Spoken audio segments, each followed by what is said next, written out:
تو آج وہی دیکھیں گے کہ کیا نہیں تھا اس درخت میں جو یسوع مسیح نے اتنی سخت تنبیہ کیا، لعنت کر دی اس پر کہ آئندہ کبھی تجھ میں پھل نہ لگے۔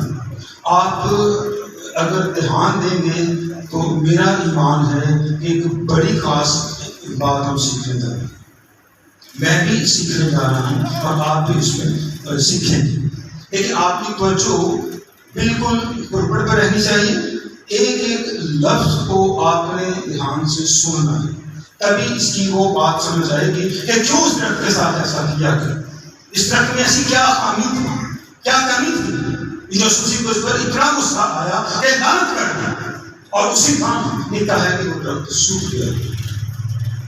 ہمارا خداوند خدا جس نے کل کائنات کو بنایا، جس کے منہ سے کلمہ نکلتا گیا اور پوری کائنات مارد وجود میں آتی چلی گئی، اس نے کہا سورج بن جا تو سورج بن گیا، اس نے کہا چاند بن جا تو چاند بن گیا، اس نے کہا ستارے بن گئے تو ستارے بن گئے۔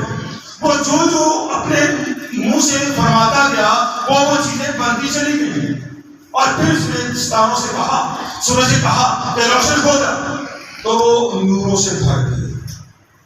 خود ہی سب کچھ بنانے والا، خود ہی اس کائنات کو خلق کرنے والا، جو کسی دوسرے قوم میں ہوتا ہے، بیتنیہ میں نہیں ہے، کسی دوسرے قوم میں ہے، اور وہاں پر اس کو خبر بھی نہیں ملتی، وہ روح سے ہی معلوم کر لیتا ہے کہ ہمارا دوست لازر مر گیا ہے۔ یعنی وہ روح میں ہر چیز کو جان لینے والا خدا، ہر چیز کو وہ اندر سے پرکھ لینے والا خدا کیا نہیں جانتا تھا کہ اس انجیر کے درخت میں پھل نہیں ہے؟ وہ اپنے رسولوں سے کہتا ہے کہ اچھا ہے کہ میں تمہارے ساتھ وہاں نہ تھا، میں تمہارے پاس ہوں۔ لازر مر گیا ہے تو آؤ اسے ہم زندہ کرنے کے لیے جائیں۔ جو غائبانہ علم رکھتا ہے، جس نے کل کائنات کو، سمندروں کو، پہاڑوں کو، وادیوں کو، میدانوں کو اور ہر طرح کی کائنات کو، تمام اشجار کو پیدا کیا، وہ خدا نہیں جانتا کہ اس انجیر کے درخت میں پھل نہیں ہے؟ کیا اس انجیر کے درخت کو خدا نے یسوع نے نہیں بنایا تھا؟ بنایا تھا، کیونکہ ساری کائنات اس کے ہاتھوں سے بنی، اس کے کلمے سے بنی۔ تو کیسے کوئی کیا گمان بھی کر سکتا ہے کہ خدا نے یسوع سے دیکھ نہیں پائے کہ اس میں پھل نہیں ہے؟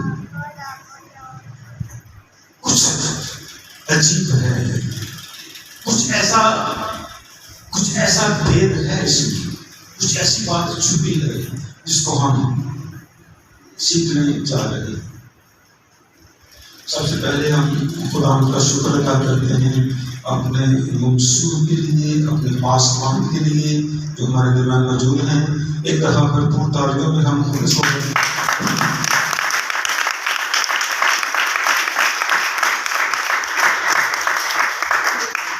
چلیے ہم اب کلام اقدس کی طرف لوٹیں۔ انجیر کے درخت کے قریب جا کر خدا نے یسوع نے دیکھا تو سوائے پتوں کے اس میں کچھ نہ پایا۔ ہمارا خدا جو اگر ہم یوحنا کی انجیل سے پہلے واپس 47 یا 48 آیت کو پڑھتے ہیں تو لکھا ہے کہ نتنیل جو اچانک سے اس کو پہلی دفعہ ملتا ہے اور یسوع سے اس کے بارے میں کہتے ہیں کہ یہ پھر حقیقت اسرائیلی ہے، اس میں مکر نہیں۔ تو نتنیل کہتا ہے کہ تم مجھے کیسے جانتا ہے؟ میں تو آج پہلی دفعہ تجھ سے مل رہا ہوں۔ تو یسوع سے کہتے ہیں کہ جب تو اس انجیر کے درخت کے نیچے پھر تجھ سے باتیں کر رہا تھا، میں تب بھی تجھے دیکھ رہا تھا۔ یعنی سب کچھ خبر رکھنے والا ایک باخبر خدا کیسے اس انجیر کے درخت کے بارے میں نہیں جانتا تھا کہ اس میں پھل نہیں ہے، اس میں صرف پتے ہی نہیں۔ ہمارے دلوں خیالوں کو جانچنے والا خدا، ہماری سوچوں کے پرکھ لینے والا خدا، تخیلات میں بھی ہم کیا سوچ رکھتے ہیں ان کو بھی جانچ لینے والا خدا کیسے نہیں جانتا کہ اس انجیر کے درخت میں پھل نہیں ہے؟ پھر قریب جاتا ہے اور خوب غور سے دیکھتا ہے، پھر بھی پھل نہیں پاتا۔ آج ہم اس بھید کو سمجھ گئے، یقین جانے ہماری زندگی سامنے والی ہے۔ قرآن یسوع مسیح آپ یسوع کا انجیر کے درخت کے پاس جانا، وہ انجیر کا درخت کیا ہے، کیا ظاہر کرتا ہے، اسی کو ہم جانیں گے۔ یسوع مسیح کے بارے میں دو باتیں، پہلی بات اسے بھوک لگی۔ اکثر ہم ہر قیامت المسیح کو میرے قیامت المسیح جو ہم مناتے ہیں، اس میں گڈ فرائیڈے والے دن ہم کلمات پڑھتے ہیں، سنتے ہیں، سیکھتے ہیں، ان پر تصریحات کو سنا جاتا ہے، اور 5واں کلمہ ہم سب نے سن رکھا ہے، کیا ہے؟ میں پیاسا، میں پیاسا۔ تو اس پر بھی ہم ہر سال اور خاص کر گڈ فرائیڈے والے دن خوب تصریح سنتے ہیں کہ وہ یسوع مسیح کی پیاس کیا ہے، اور یہاں پر وہ بھوک کو ظاہر کر رہا ہے کہ اسے بھوک لگی۔ تو ان کی بھوک ہو یا پیاس ہو، یہ جسمانی نہیں، یہ روحانی ہے۔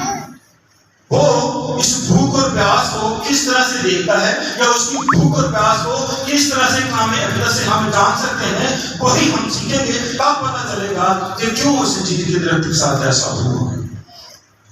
تو ویسے کیا ہے، کوئی کلام اقدس کے اندر ایسی ہمیں ملتی ہے کوئی ایسا حوالہ کہ یسوع مسیح کی بھوک کیا ہے؟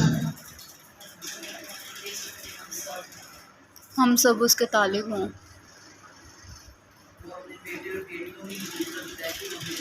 چلیں پڑھیں یوحنا کی انجیل، اس کا 4واں باب، اس کی 34 آیت۔ ذرا اس کی بھوک کو دیکھتے ہیں، اس کی بھوک کیا ہے اور یسوع مسیح کی بھوک کیا ہے۔ 4:34 یوحنا، جی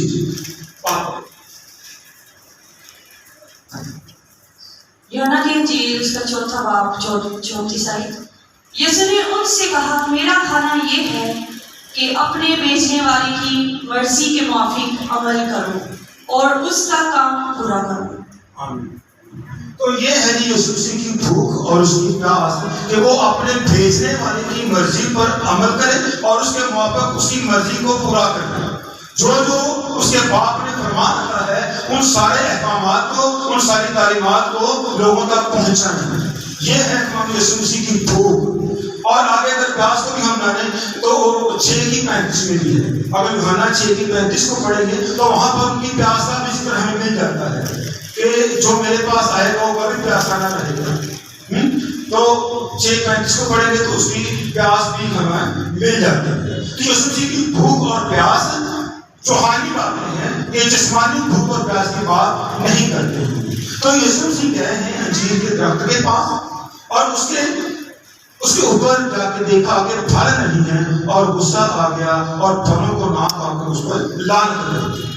اب یسوع مسیح جب ہم یوحنا 4 کو پڑھتے ہیں تو اس میں لکھا ہے کہ وہ ایک سکار کے کنویں پر گئے، شاگرد کھانا لینے چلے گئے اور وہ وہاں پر بیٹھ گئے۔ اور جب بیٹھے وہاں کی عورت کے ساتھ ایک لمبی ڈسکشن ہے، ہم میں نہیں جائیں گے، ان کی بھوک اور پیاس کو جاننا ہے، وہ ہم جاننے ہیں۔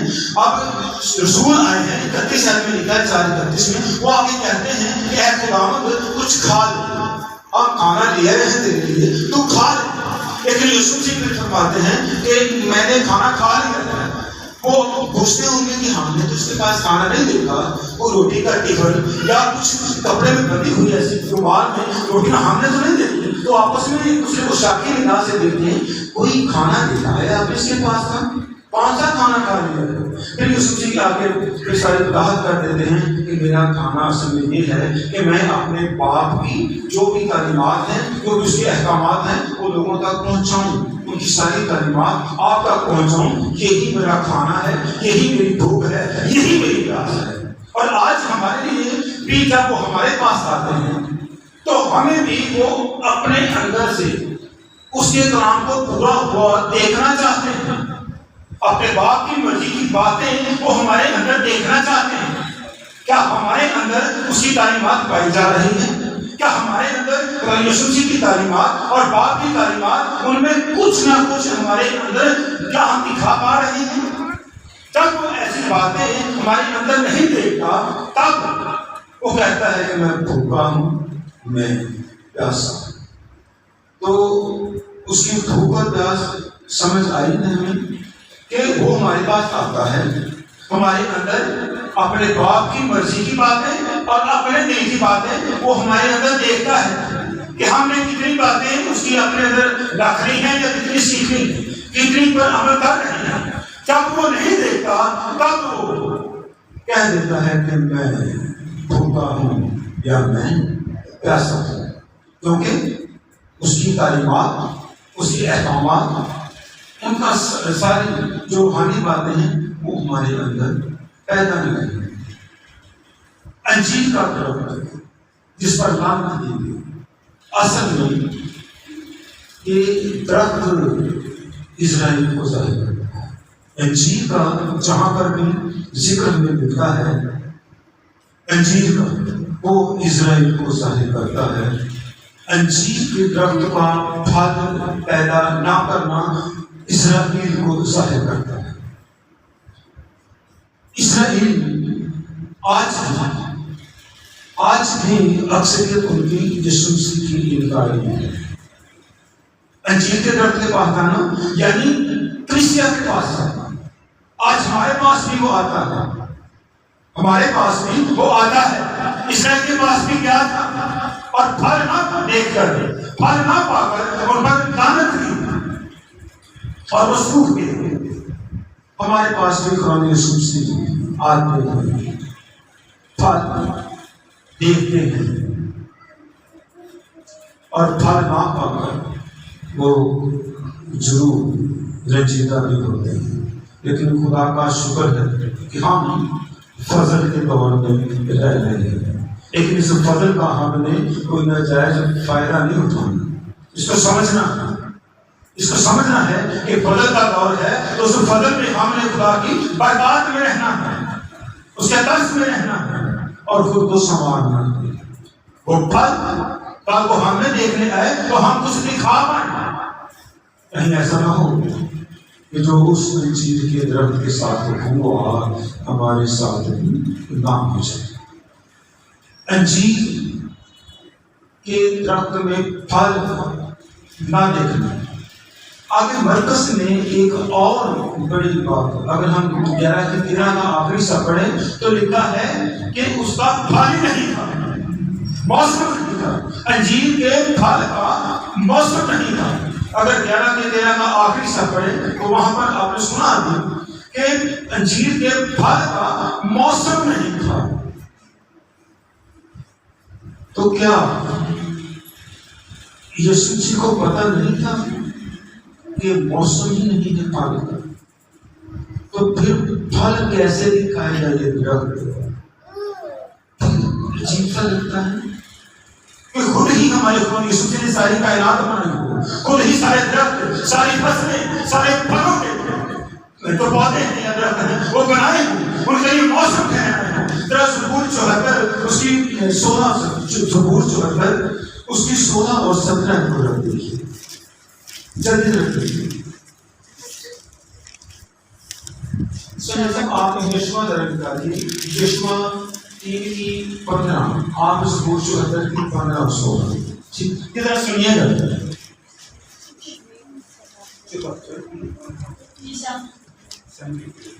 تو نے چشمے اور سیلاب جاری، یہ خدا بنانے والا ہے، ذرا سنیے گا۔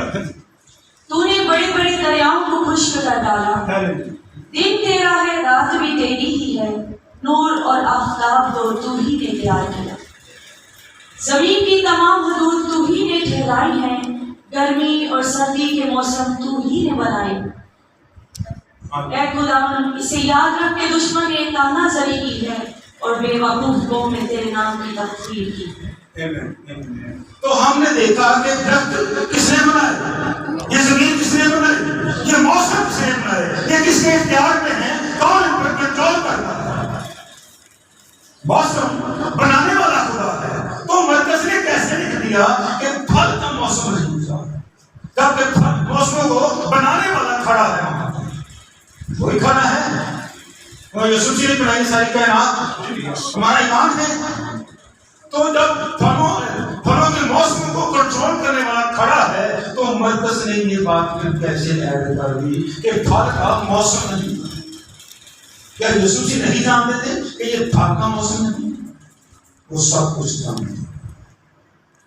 اگر ہم نے پرانا عہد نامہ اور نیا عہد نامہ ان دونوں کے بارے میں ہم جانتے ہیں کہ پرانا عہد نامہ عبرانی زبان میں لکھا گیا اور نیا عہد نامہ یونانی زبان میں لکھا گیا، اور جب ہم پرانا عہد نامہ عبرانی زبان میں اور نئے عہد نامے کو بھی عبرانی زبان کے ترجمے میں پڑھتے ہیں، عبرانی زبان میں جو اس کا لیگل ترجمہ کیا گیا ہے وہاں پر اس کی تفاسیر کے اندر لکھا گیا ہے کہ انجیر کے درخت کے اوپر جب پتے آتے ہیں، جب اس کی بہار شروع ہوتی ہے، پتجھڑ کا موسم ختم ہوتا ہے اور بہار شروع ہوتی ہے، تب ہی اس کے ساتھ پھل آنا بھی شروع ہو جاتے ہیں۔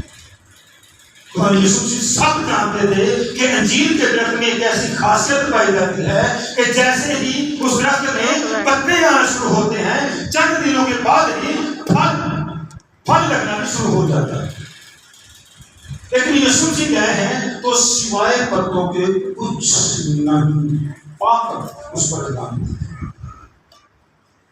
جو موسموں کو کنٹرول کرتا ہے وہ جانتا ہے پھل کا موسم نہیں ہے، لیکن پھل کی شروعات کا موسم تو ہے، پھل نہیں ہے، کچھ پھول تو نظر آنے چاہیے، اور پھول بھی نہیں ہے، پھولوں سے پہلے جو کونپلیں بنتی ہیں وہ تو نظر آنی چاہیے، اور کونپلوں سے پہلے بھی جو چھوٹی چھوٹی ڈونڈیاں سی بنتی ہیں جس سے پھل کو ہم دیکھ سکتے ہیں وہ تو نظر آنی چاہیے تھی۔ اس لیے یسوع مسیح قریب گئے ہیں، دھیان سے دیکھا ہے، غور سے دیکھا ہے کہ کہیں کوئی ایسا پھول، کوئی ایسی کونپل، کوئی ایسی کوئی ڈونڈی سی نظر آئے کہ پھل پنپتا ہوا شروعات اس کی نظر آئے، تو شروعات بھی نظر نہیں آئی خدا۔ پھل کا موسم نہیں تھا، یعنی پھل کے پکنے کا موسم نہیں تھا، لیکن پھل کا شروع ہونے کا موسم تھا۔ پھل پکنے کا موسم نہیں تھا، اس کا جو اصل مطلب ہے کہ مرکز کا لکھنا پھل کا موسم نہیں تھا، یعنی پھل کے پکنے کا موسم نہیں تھا، لیکن پھل کے شروع ہونے کا موسم تھا۔ اس کی شروعات ہونی چاہیے تھی، لیکن اس درخت نے شروعات بھی نہیں کی، پتے ہی پتے۔ یہ کلیسیا کے لیے بڑی سوچ وچار کی بات ہے۔ ہم جب چرچ کے لیے بڑے سج دھج کے نکلتے ہیں، یہ پتوں کو ظاہر کرتا ہے۔ بڑی تیاری کے ساتھ ہم چرچ آتے ہیں، پتوں کو ظاہر کرتا ہے۔ خداوند چاہتا ہے کہ اگر پتے شروع ہو گئے ہیں، اگر ہریالی شروع ہو گئی ہے تو پھل کی شروعات بھی ساتھ ہی شروع ہو جائے۔ لیکن ہم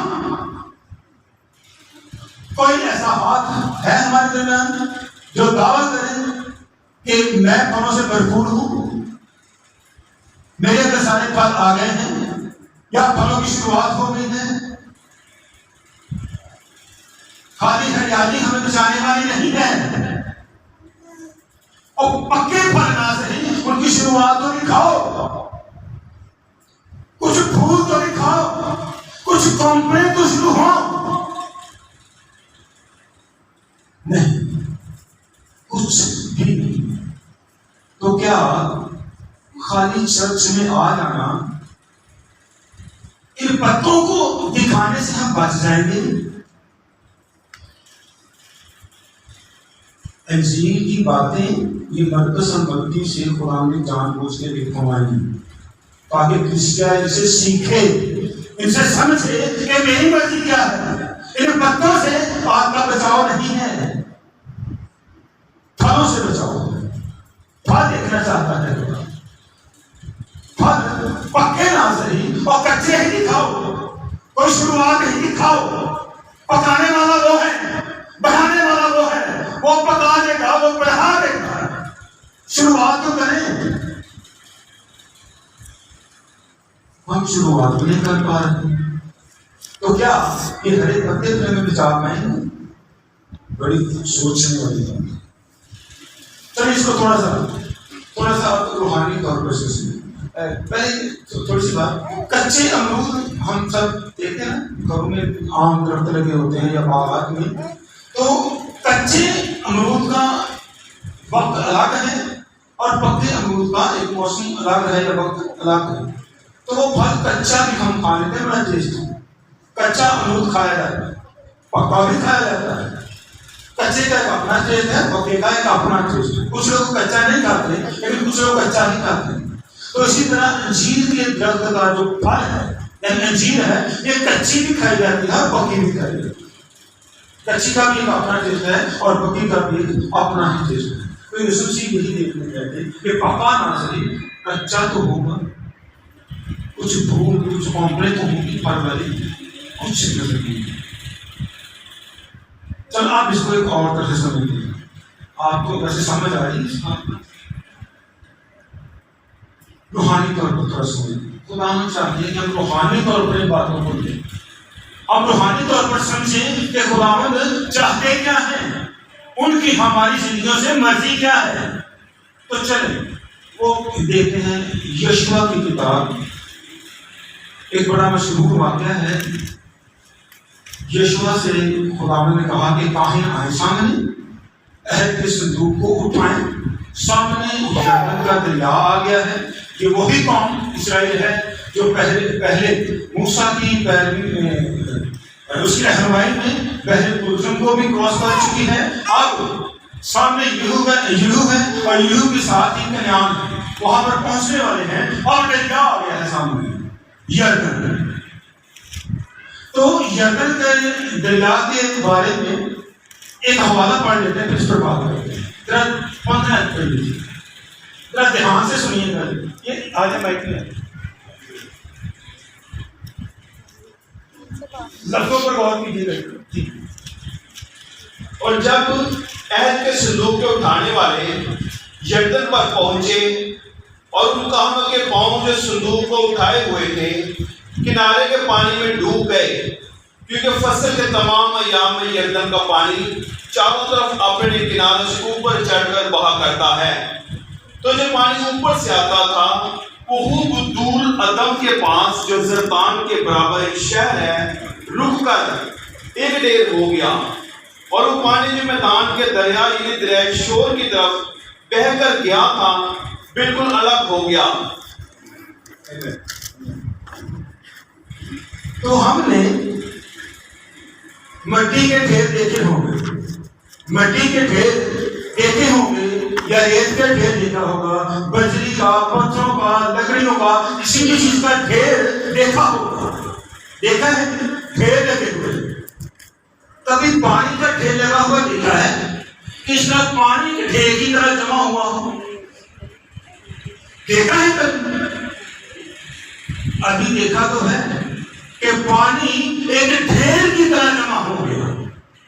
پانی پہاڑیوں سے یعنی بلندی سے نیچے آ رہا تھا، اور جن دنوں کی بات ہو رہی ہے فصل کی کٹائی کا جو موسم تھا، اور ان دنوں میں لکھا ہے کہ پانی کا بہاؤ بہت تیز ہو جاتا ہے، وہ اپنے کناروں سے باہر آ جاتا ہے، یعنی کہ بکھرا ہوا دریا، اوور فلو. یہ موسم ہے. اور بنی اسرائیل کو خدا نے کہہ دیا ہے کہ یشوع کاہنوں کو بلاؤ، وہ عہد کا صندوق اٹھائیں اور اسی گردن میں اپنے قدم رکھیں. اب ایسی حالت ہو پانی کی تو ذرا سوچیے، کوئی جرت کرے گا؟ خدا کہہ رہا ہے کہ کاہنوں کو بلاؤ، وہ عہد کا صندوق اپنے کندھوں پر اٹھائیں اور اس دریا میں اپنے قدم رکھیں. تو لگتا نہیں کہ یشوع کو کہنا چاہیے کہ خداوند جی ذرا پانی کا بہاؤ تو دیکھیں، اور جو بکھرے ہوئے دریا کو سر دیکھیں، وہ اندر ہی نہیں، اپنی حدود میں نہیں، کناروں سے بھی باہر تک پھیلا ہوا ہے اور پورے زور و شور کے ساتھ ہے. پہلے ذرا اس کو تو روکو، تھوڑا راستہ تو دکھاؤ، تھوڑا راستہ تو بناؤ اور کچھ دکھاؤ، تبھی تو کاہن ہمت کریں گے آگے بڑھنے کی. لیکن یشوع نے ایسا کچھ نہیں کیا.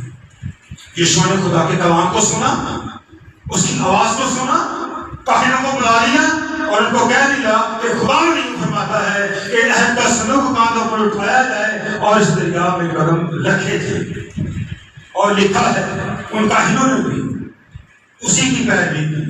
اگر آپ 5ویں آیت کو پڑھ دیں، 5ویں آیت اسی کی تیسرے کی پہنچ. یہ سنیے گا. اور یشوع نے لوگوں سے کہا تم اپنے آپ کو مقدس کرو. تم اپنے آپ کو مقدس کرو. اگر خدا کا کوئی بڑا کام دیکھنا ہے، خدا کا کوئی معجزہ دیکھنا ہے، تو پہلے اپنے آپ کو مقدس کرو. کیونکہ کل کے دن خداوند تمہارے درمیان عجیب و غریب کام کرے گا. آج خدا تمہارے درمیان ایک پھر سے عجیب و غریب کام کرنے والا ہے. پھر یشوع نے کاہنوں سے کہا کہ تم عہد کے صندوق کو لے کر لوگوں کے آگے آگے پار اترو. آمین آمین.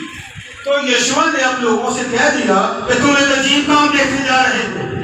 خدا ایک عجیب کام دکھانے جا رہا ہے. تم نے صرف اس کی آواز کو سننا ہے. کام خدا نے کرنا ہے. اس کی آواز کو سن کر آپ نے صرف قدم بڑھا دینا ہے، باقی کام خدا کرے. تو اس قوم نے آواز سنی، کاہنوں نے آواز سنی، اور ایک بکھرے ہوئے دریا کو، ایک اوور فلو دریا کے بہاؤ کو نہیں دیکھا، اس کو پیچھے کیا اور خدا کی آواز پر لبیک کہا اور چل. جیسے ہی لکھا ہے انہوں نے اپنے پاؤں کنارے کے پانی پر رکھے. اندر نہیں گئے، ابھی کنارے پر ہی، کنارے کے پانی میں ہی پاؤں رکھے. پاؤں بھیگے ہیں. جیسے ہی پانی بڑے ہیں تو پانی وہیں سے پیچھے ہو گئے. کبھی دیکھا ہے کہ پانی بلندی سے آ رہا ہو اور وہ بلندی پر جانا شروع ہو؟ تو کس نے کر دیا؟ خدا نے. زبور 114 میں نکالی. زبور 114 اس کی تیسری اور چوتھی آیت ذرا پڑھیے. زبور 114 اس کی تیسری اور چوتھی آیت.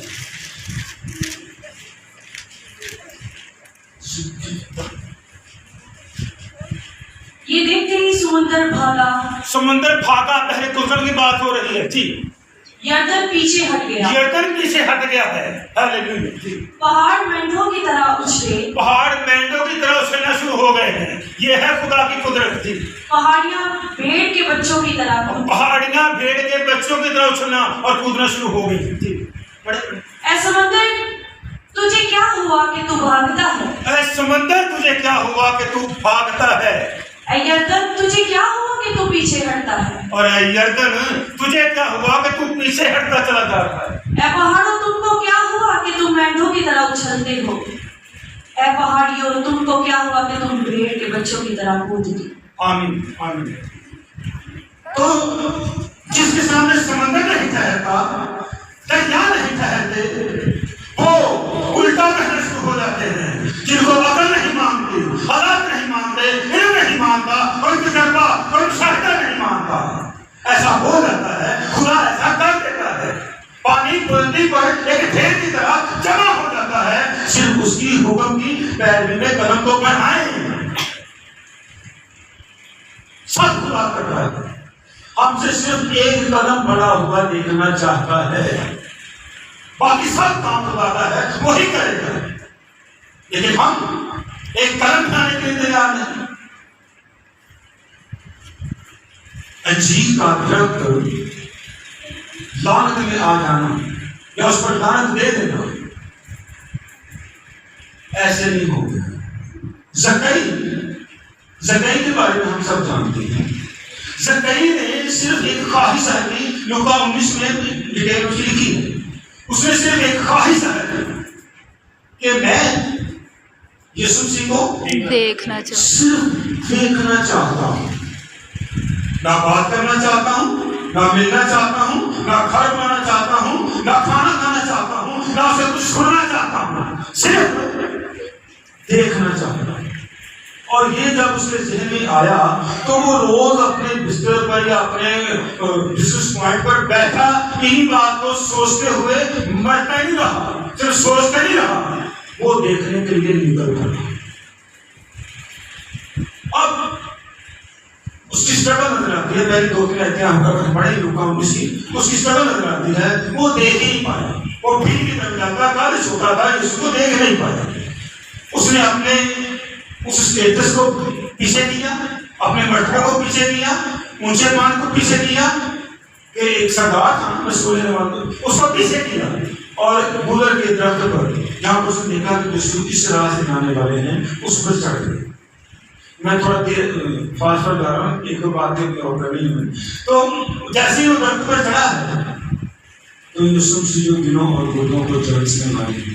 وہ جان رہے تھے کہ ایک بھیڑ ہے جو اس نے مجھے دیکھنے کی چاہ لے کر نکلی ہے، اور کئی دنوں سے وہ ایسا کر رہی ہے لیکن دیکھ نہیں پا رہی کیونکہ شاید اس کا قابل چھوٹا ہے. تو یوسف نے جب دیکھا کہ آج سے نے تو حد کر دی، اس نے اپنی ساری خودی کو، سارے بڑے مان کو، سارے اسٹیٹس کو پیچھے کیا اور ایک عام بچوں کی طرح لوگ ہنسی اڑا رہے ہیں، لوگ مسحقہ اڑا رہے ہیں کہ بڑے آدمی اسے پرواہ نہیں تھی اور درخت پر چڑھ گئے کہ میں نے آج یسوع کو دیکھ کر ہی جانا ہے. یسوع کی شان ہے وہ دلوں اور گردوں کو جانچنے والی ہے. اور جیسے ہی یسوع سے اس گولر کے درخت کے نیچے آئے ہیں تو ایک قدم آگے نہیں گیا، وہ رک گئے. زکئی کو دیکھا ہے درخت پر کھڑے ہوئے یا بیٹھے ہوئے یا چڑھے ہوئے، رک گئے اسی جگہ پر. اور زکئی نے دیکھ لیا زکئی کا کام یا مقصد پورا ہو گیا. لیکن آپ یوسف سے کام شروع کیا. یوسف سے مجھ سے بات کی، ایسے کہیں نیچے اترا، آج مجھے تیرے گھر میں ہی جانا ضرور ہے. زکئی نہیں چاہتا تھا کہ یسوع سے مجھ سے بات کرے، یہ خدا نے کیا. زکئی نہیں چاہتا تھا کہ یسوع سے مجھ محسوس لینے والے کے ساتھ چلنا شروع کرے، خدا نے کر دیا. زکئی نہیں چاہتا تھا کہ وہ میرے گھر میں آئے لیکن خدا نے کر دیا. زکئی نہیں سوچتا تھا کہ وہ میرے ساتھ آ کر کھانا کھائیں لیکن خدا نے کھانا کھایا. زکئی کبھی نہیں سوچتا تھا کہ وہ میرے گھر میں آ کر اس گھر میں نجات کا اعلان کریں، خدا نے کر دیا. سب کچھ کس نے کر دیا؟ خدا نے. زکئی نے کیا کیا؟ صرف دیکھنے کی چاہ، ایک ٹرولی ڈیزائر پیدا کی اپنے اندر، صرف دیکھنے کی. باقی سارا کام کس نے کر دیا؟ خدا نے. تو ہمارے اندر بھی ایک ٹرولی ڈیزائر ہی دیکھنا چاہتا ہے. پھل بے شک پکے نا، پکائے گا وہ، لیکن شروعات تو ہو. کچھ پھول کچھ کمپلین تو دکھائیں اس کو. ہم وہ بھی نہیں دکھا پا رہے. پیچھے سے کتنے جن کو سمجھ آ رہی ہے. Hallelujah hallelujah. اب ایک دفعہ کا واقعہ ہے کہ ایک جگہ پر بہت بڑے خدا کے خادم تھے، وہ بپتسموں کی تلاش لے رہے، بپتسموں، اور لوگ بڑے جوش کے ساتھ وہاں پر بڑی جماعت شروع اس تعلیم کو لے رہے تھے. کافی لوگوں کے اندر جنون تھا کہ ہم نے بپتسمہ لینا ہے، ہم تیاری کر رہے ہیں، ہم سیکھ رہے ہیں، سمجھ رہے ہیں، سب کچھ کر رہے ہیں. آخری دن اب صبح بپتسمہ لینے والے آخری لیکچر آسمان سامنے آیا، اس نے بپتسمے کی تلاش لی. اب جیسے ہی انہوں نے لیکچر کو ختم کیا تو پوچھا کہ میں ہاتھ دیکھنا چاہتا ہوں کہ کتنے لوگ اب بھی موجود ہیں جو بپتسمہ لینا نہیں چاہتے. کتنی تعداد ہوتی تو نہیں لینا چاہتے، جو ایک لمبے عرصے سے تعلیم کو لے رہی ہوں اور بڑے جوش سے اس تعلیم کے سیکھ رہی ہوں. تو وہ بتاتا ہے کہ 80-85% لوگوں نے ہاتھ کھڑا کر دیا کہ ہم بپتسمہ نہیں لیں. آسمان بڑا ہے آنما. کیا آپ کو آج کے کلام کی سمجھ نہیں ہے؟ کیا بپتسمے کی سارے جو لیکچر آپ کو دیے گئے ہیں ان کی سمجھ نہیں ہے؟ کیا ہوا؟ آپ نے یہ فیصلہ کیوں لے لیا کہ آپ بپتسمہ نہیں لینا چاہتے؟ انہوں نے کہا نہیں جی نہیں، آج ہی یہ صحیح سمجھ آئی، آج ہی یہ صحیح سمجھ آئی ہے کہ بپتسمہ کن کو لینا چاہتے ہیں. اس نے کہا کیا سمجھ رہی ہے تھوڑا بتاؤ. انہوں نے کہا جی کہ اگر پہلے ہم جو گناہ والی زندگی سے پڑھ رہے تھے تب تو ہمارے پاس معافی کی گنجائش تھی، لیکن اگر آج بپتسمہ لے لیا اور اس کے بعد پھر گناہوں میں ہی رہے تو پھر تو یہ بھی چانس ختم ہو گیا. اس لیے ہم بپتسمہ نہیں لینا چاہیے. اس طرح آپ بتاؤ کیا یہ ڈیسیژن ٹھیک تھا؟ نہیں. اگر ہم اپنی کوشش سے جھوٹ بولنا چھوڑ سکتے ہیں تو کر کے دیکھ لیجیے نہیں چھوڑتے. اگر ہم اپنی کوشش سے گالی بکنا چھوڑ سکتے ہیں کر کے دیکھ لیجیے نہیں چھوڑ سکتے. اگر ہم اپنی کوشش سے پاک صاف ہو سکتے ہیں تو کر کے دیکھ لیجیے نہیں ہو سکتے. روزے رکھنے سے پاک نہیں ہو سکتے.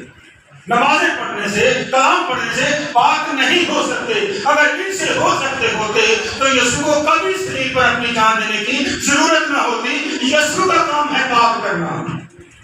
اس کے خون سے ہم پاک ہوئے ہیں, اپنی کوشش سے اپنی محنت سے نہیں. وہ پاک کرتا ہے. ہمیں صرف ایک سچا جذبہ دکھانا ہے کہ ہم پاک ہونا چاہتے ہیں. وہ پاک کرے گا. ہم خود کو پاک نہیں کر سکتے, خود کو پیش کرنا ہے. وہ سنبھالے گا, وہ کرے گا, وہ کرنے والا ہے. یردن کو وہ ہٹانے والا ہے, گلزن کو وہ چیرنے والا ہے. ہم نہیں. ہم نے سچائی سے ایک قدم بڑھانا ہے, باقی سب کچھ اس نے کرنا ہے. یہ اس کا کام ہے, ہم نہیں کر سکتے. تو ان لوگوں نے پہلے سے ٹھان لیا کہ اگر پھر گناہ ہو گیا تو پھر بپتسمے کا کیا کریں گے. یعنی گناہ کو پہلے ہی اپنے خیالات میں رکھ لیا ہے. ان ساری بدیوں کو پہلے سے ہی جگہ دے رہے ہیں کہ ایسا ہم سے ہوگا, ہم ایسا کریں گے. تو پھر بپتسمے کا کیا فائدہ. اگر پہلے سوچ رکھا ہے کہ میں نے یہ برائی چھوڑنی نہیں ہے, میں نے تو یہ جاری رکھنی ہے, میں نے اس گناہ کو چھوڑنا نہیں ہے, میں نے تو اس کو جاری رکھنا ہے. میں نے گالی بکنا, چغلی کرنا, برائی کرنا, بے عزت کرنا, کدورت رکھنا, نفرت کرنا, کسی بھی طرح کی کوئی بھی بری بات اپنے دل میں رکھنا جاری رکھنا ہے, تو پھر کیا فائدہ ہے. پہلے ہی سوچ لیا کہ مجھ سے یہ نہیں ہوگا کیونکہ میں نے یہ کرنا ہے. تو کیسا ہے یہ بپتسمہ کی, کیسی ہے کلاسی. پاسبان سمجھدار کے خدا کا روح کام کرتا تھا. اس نے کہا دیکھیے پہلے آپ اس طرح سے اقدام فیصلہ نہ لیں. ایک میں آپ کو ایگزامپل دیتا ہوں, اگر آپ کی سمجھ میں آ گئی تو شاید آپ کا فیصلہ کریں. تو اس نے کہا کہ ایک مالی نے ایک پودا لگایا. ایک مالی نے ایک پودا لگایا. اس نے پودا لگانے میں کوئی سستی یا کوتاہی نہیں کی. اس نے پوری ایمانداری کے ساتھ, پوری محنت کے ساتھ جو اس کے لیے ضروری تھا اس نے وہ کیا اور ایک پودا زمین میں لگا دیا. اب جیسے اس نے پودا لگایا, چند دن گزرے, تھوڑا سا ابھی وہ سیدھا پتھری ہو رہا تھا پودا, تو ایک آندھی آئی. اب آندھی کس نے چلائی؟ خدا نے. اب آندھی زور والی تھی, کبھی پودا ادھر گر رہا ہے, کبھی ادھر گر رہا ہے, کبھی ادھر کبھی ادھر, پوری طرح مات اس کی ماری گئی. آندھی نے پورا دن چھوڑ کے رکھ دیا اسے. چل تک اکھڑنا شروع ہو گئی, لیکن وہ سہ گیا. وہ ایک دم سے زمین کے ساتھ چپک گیا, یوں کر فلیٹ ہو گیا, گر گیا, لیکن لگا گیا. پھر کچھ دن گزرے تو پودے کے اندر پھر تھوڑی سی جان ہونے شروع ہوئی. پھر پودا کھڑا ہونا شروع ہوا. پھر کوئی جانور آ گیا, کوئی بکری یا بھیڑ یا کوئی اور چیز, وہ آ گئی. اس نے دیکھا پودا ہے, اس نے اس کے سارے جو تھوڑی بہت ہریالی آئی تھی اس نے وہ ساری اس کی کھا لی اور اس پودے کو پھر پوری طرح سے چھوڑا اور ادموا سا کر کے وہ پھر پودا پھر کرنا. کچھ دنوں کے بعد موسم پھر بدلا, پھر بہار آئی, پھر ایک رحمت کی بارش ہوئی اور اس پودے کے اندر پھر جان آ گئی اور اس نے پھر اپنی وہ پتیاں نکالنی شروع کر دی. یہ مثال ہمیں کیا سکھاتی ہے؟ یہ بار بار گرنا اور پھر اٹھ جانا, بار بار برباد ہو جانا, لیکن اس نے پھر ہرا بھرا ہو جانا. کبھی آندھی آتی ہے, کبھی طوفان آتا ہے, کبھی ہوا چلتی ہے, کبھی ادھر گراتی ہے, کبھی ادھر گراتی ہے, کبھی آگے کبھی پیچھے, کبھی دائیں کبھی بائیں, پوری طرح سے اس کو برباد کر کے رکھ دیتی ہے, لیکن پودا پھر کھڑا ہو جاتا ہے. کبھی کوئی جانور آتا ہے, اس کی ہریالی جو تھوڑی بہت ابھی نکلنا شروع ہوتی ہے وہ کھا جاتا ہے, پودا پھر کھڑے کا کھڑا رہ جاتا ہے، پھر وہ اپنی رحمت کی بارش کو برساتا ہے، اس پودے کو پھر سے ہرا بھرا کرتا ہے۔ تو ہمیں بھی ایسی سوچوں کے ساتھ اپنے آپ کو نہیں پیش کرنا، اس میں صرف قائم رہنا ہے کہ کئی بار گریں گے، آج گریں گے، کل گریں گے، پرسوں گریں گے، ترسوں گریں گے، ایک دن اس کی رحمت کا نیند برسے گا، اس سے پھر ہم ہرے بھرے ہو جائیں گے، لیکن شرط ہے کہ جڑ قائم رہے۔ لیکن اگر جڑ لگے ہی، وہ بیج جڑ پکڑے ہی نہ، ہم بپتسمہ لے ہی نہ، تو کیا کوئی بڑی سے بڑی رحمت کی بارش بھی ہمیں ہرا بھرا کر دے گی؟ اگر جڑ ہی قائم نہیں رہے گی، اس کی شروعات ہی نہیں ہوگی، تو اتنی بڑی بارش ہی کیوں نہ ہوگی، وہ کھڑا کرے گی؟ نہیں کرے گی۔ ایوب نے لکھا ہے کہ ایسے درخت جو سوکھ جاتے ہیں، پھر جب تیری رحمت کی بارش ہوتی ہے، اس کی خوشبو سے نہیں، بارش سے نہیں، اس کی خوشبو سے ہی وہ ہرے بھرے ہو جاتے ہیں، خوشبو سے ہرے بھرے ہو جاتے ہیں۔ لیکن جو قائم رہتے ہیں، جڑ قائم رہنا ضروری ہے، کوششوں سے نہیں، اس کے ہاتھ میں دیکھیں۔ انجیر کے درخت میں سچ پوچھیے تو اس کے اندر خود کو بدلنے کی چاہت ہی نہیں تھی، کوشش ہی نہیں تھی، ایک بھی قدم وہ اٹھانے کے لیے تیار ہی نہیں تھا۔ یہ سارا کرسچن کو آج ظاہر کرتا ہے۔ کئی دفعہ معذرت کے ساتھ کئی دفعہ اوپر سے کہا جاتا ہے کہ کھڑے ہو گئے، کھڑے ہونے میں ہی بہت سارے لوگوں کو کوفت ہو، وہ کھڑے نہیں ہونا چاہتا، ایک قدم دیکھنا چاہتا ہے خدا آپ کا سچائی کے ساتھ بڑا ہوا۔ تعلیم کریں کوئی نہیں بتاتا، 10 گیت نہیں گا سکتے، ایک گاؤ، ایک بھی نہیں گا سکتے، ایک لائن گاؤ، 10 بائبل کے باب نہیں پڑھے جاتے، ایک پڑھو، ایک نہیں پڑھا جاتا، آدھا پڑھو، آدھا نہیں پڑھا جاتا، اس سے آدھا پڑھو، لیکن کچھ کرو، کچھ سنو، کچھ عمل کرو، باقی اس کا کام ہے، وہ کرے گا، برکت وہ دے گا۔ ایک آخری بات کر کے ہم اس کو ختم کریں۔ لوکا کی انجیل میں ایک بڑا مشہور واقعہ 5 بار میں پترس کی کشتی کا اور قرآن یسوع کا ایک بڑا مشہور واقعہ ہے کہ لکھا ہے پترس ساری رات محنت کرتا رہا اور اسے کوئی مچھلی شکار کرنے کو نہ ملی۔ اب یسوع مسیح صبح کے وقت جب وہ سارے رات کھپ پکائی کر کے ساری اپنی محنت لگن کر کے لوٹ چکے ہیں، اور پترس کے اس کے ساتھ اور بھی اس کے جو شریک تھے وہ بھی تھے، تو وہ بھی ساتھ تھے، لیکن ساری رات انہوں نے خوب محنت کی، لیکن کچھ بھی حاصل ایک مچھلی بھی نہیں ہوئی، ساری رات محنت کر کے آ گئے۔ اب صبح ہو چکی ہے، دن نکل چکا ہے، سورج نکل چکا ہے، یسوع مسیح چلے گئے ہیں۔ یسوع مسیح نے لکھا ہے کہ وہاں سے پترس سے کشتی یوں کرے ادھار مانگی کہ تیری طرح کشتی مجھے چاہیے، پترس نے اچھا کیا، کار نے دیا، کشتی دے دی۔ اب یسوع مسیح جمع ہو گئی تھی، دن کافی نکل چکا تھا، تو یسوع مسیح کشتی میں داخل ہو گئے۔ جب کشتی میں داخل ہو گئے تو لوگوں کو قرآن سنانا شروع کر دیا۔ جب لوگوں کو قرآن سنا دیا تو پھر پترس کو کہا کہ آپ اس کشتی کو تھوڑا گہرے میں 4 اس کشتی کو تھوڑا گہرے میں لیجیے۔ اب جب 5ویں آدمی چاہتا ہوں پڑھو اسے 5 دھیان سے سنیے آپ کی بات کریں۔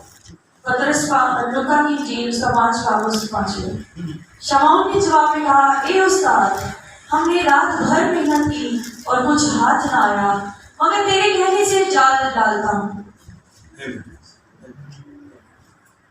ہم نے ساری رات محنت کی، عام طور پر مچھلی کا شکار دن کو ہوتا ہے یا رات کو؟ دن کو. رات کو. رات کو روشنی ہوتی ہے. آج کی بات نہیں کر رہا، تب کی بات ہے. رات کو روشنی ہوتی ہے، مچھلی نظر آ جاتی ہے. پترس رات کو کیوں گیا؟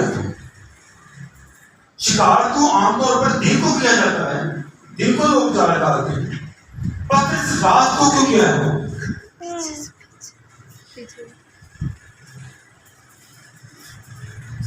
پترس کا رات کو مچھلی پکڑنے نکلنا. اسرائیل کے بارے میں ایسی تحقیق ہوئی ہے کہ دن کے وقت گرمیوں میں سورج بہت آگ برساتا ہے، بہت زیادہ آگ برساتا ہے، پانی ایک دم گرم ہو جاتا ہے. تو پانی کے گرم ہونے کی وجہ سے دن کو مچھلیاں نیچے گہرائی میں چلی جاتی ہیں. تبھی پترس رات کو کیا ہے اپنی ٹیم کے ساتھ شکار کر. یہ ہے وجہ کہ دن کو مچھلیاں ملتی نہیں ہیں، بہت گہرے میں چلی جاتی ہیں، آگے تک چلی جاتی ہیں، کیونکہ سورج کی گرمی کی وجہ سے پانی بہت گرم ہو جاتا ہے. مچھلی گرم پانی کو برداشت نہیں کر پاتی اور گہرے میں چلی جاتی ہے. تو پترس چونکہ ایک تجربہ کار آدمی ہے، اپنے کام کا ایک ایکسپرٹ بنتا ہے، وہ جانتا ہے کہ مچھلی کا شکار کب کیا جانا چاہیے یا کب کرنا چاہیے. وہ ماہر ہے اپنے کام کا، ایک استاد ہے. تو وہ رات کو کیا پتا تھا کہ اب مچھلی اوپر ہوگی، اب میں سامنے سے پکڑ لوں گا. لیکن وہ لکھتا ہے ساری رات بھی کچھ پکڑ نہیں پایا، کچھ ہاتھ نہیں پایا، ساری کی ساری محنت ہوئی. اب دن کو جب سارے مشاہدے، سارے تجربے، سارے طور طریقے، سارا ان کا علم، سارا ان کا بیان یا جتنے بھی وہاں پر اس کام کے ماہر تھے وہ کہہ رہے تھے کہ اب جان لانے کا کیا کریں.